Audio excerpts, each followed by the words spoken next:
All right, second thing we're going to open here is my little Pittsburgh combination impact sockets, 1/2 inch drive and 3/8 inch drive.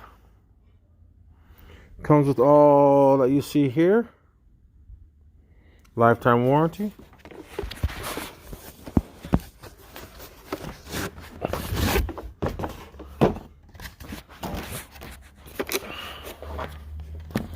Nice little sturdy case.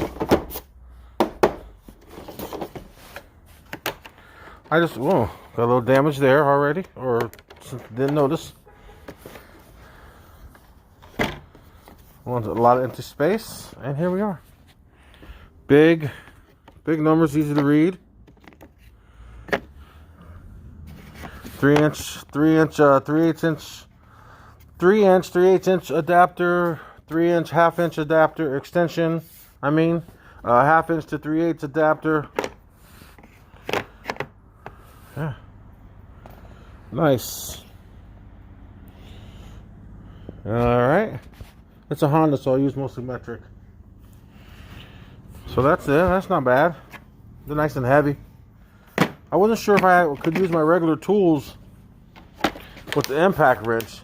And I asked the guy at Harbor Freight, which it's Harbor Freight, so you're not really sure, if I could. And he said you should be able to. Yeah, you should. There's no difference. But I believe there's a difference. That's why they have separate stuff. All right. So that's the combination impact socket set. Harbor Freight.